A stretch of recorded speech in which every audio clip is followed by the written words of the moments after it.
Hi guys, Jenny from Bear Wellness, and I am here to talk to you a little bit first about what we should be doing over these first few days of the 21-day program, and then dig a little bit into intermittent fasting, because I know that some of you are having some trouble kind of wrapping your head around it. So first, for the first few days, I'm sending you information every day.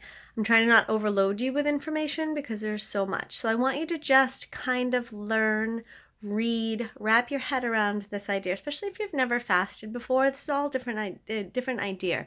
You're really changing, shifting your paradigm of thought.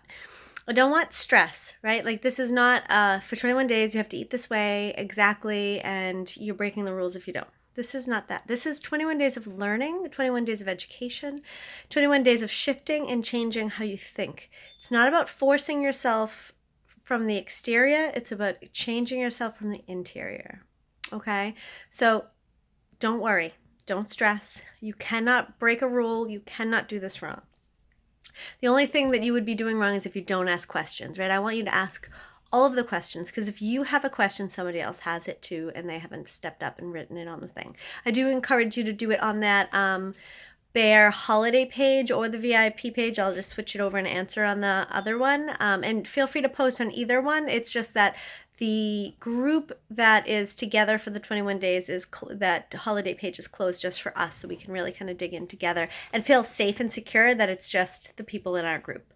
The VIP page is a little larger. It's lots of different people from different groups in the past. All right, so that being said, remember, we do not strive for perfection. We strive for consistency over time and sustainability. Okay, that's really important. Consistency over time and sustainability, not perfection. We are humans and we need to celebrate and have fun. Some days, there's all sorts of different reasons why we decide to, put different food in our mouth, why we interrupt our sleep, different reasons why we choose to exercise or not choose to exercise. I mean, nothing is black and white. It is not something that you should beat yourself up about or feel guilty about ever. Right? You just keep moving forward. You just keep learning more, evolving, and changing from the interior out, inside out. So, intermittent fasting. What is our goal? Our goal is not starvation, which a lot of people are like, you're starving people. No, it is about controlled, purposeful, not periods of time where you're not eating. Okay, that's very different than starvation. It's controlled and it's purposeful. Those are the big words there. So, and the reason is that when we were evolving, evolutionarily, there was food scarcity. We did not have DoorDash, we did not have Uber Eats, and we did not have drive-through McDonald's and Dunkin' Donuts. We were not guaranteed breakfast every morning, and we had to work for it. And in our current society, there is hyperpalatable foods surrounding us all the time. We tend to have less daily activity throughout the day, and our foods have been tampered with.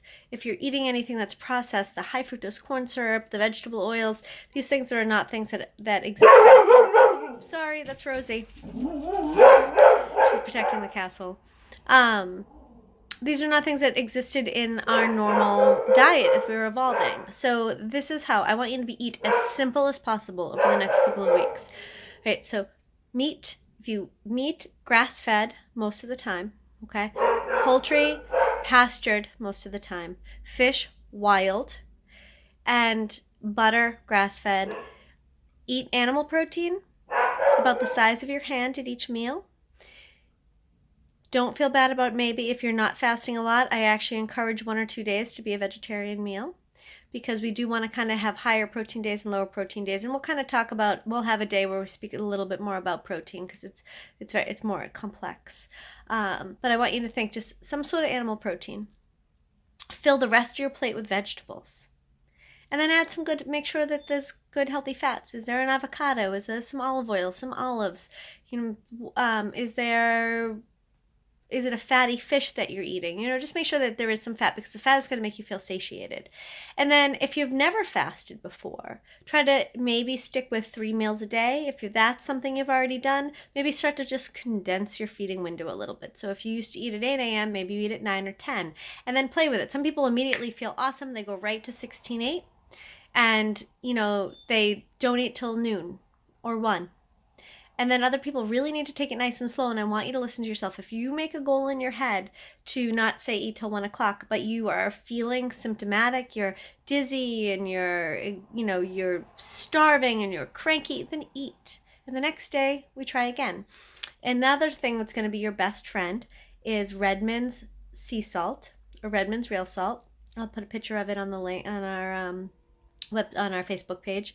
But Redmond salt, because as you eat whole foods and you start to decrease your insulin and kind of balance your insulin out, and you eat foods that have less sodium in them and you fast more, then you're going to start peeing out more of your electrolytes. So the things that you really want to kind of think about is salting to taste and not being afraid. I literally will take salt in my hand, especially when I'm fasting.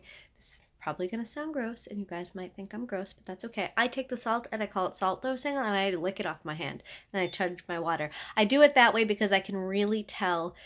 I'm like, okay, I've had enough salt, or I need more salt. If it's like delicious and you all of a sudden you feel like you just had a cup of coffee, you really needed that salt. Lots and lots of water.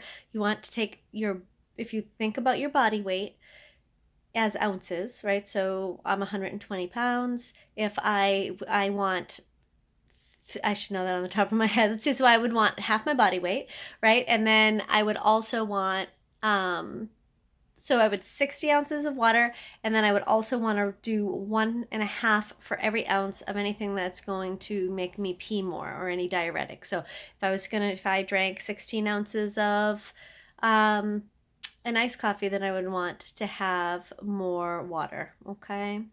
So does that make sense? Let's see. So ask me questions on Facebook. I'm not going to get too much more in there. I want to give you guys bite-sized pieces, little things to think about as we go forward. So lots of water, salt to taste, slowly move your breakfast back, eat whole, real foods, chew your foods, try to take a nice deep breath, relax, and eat with people that you care about.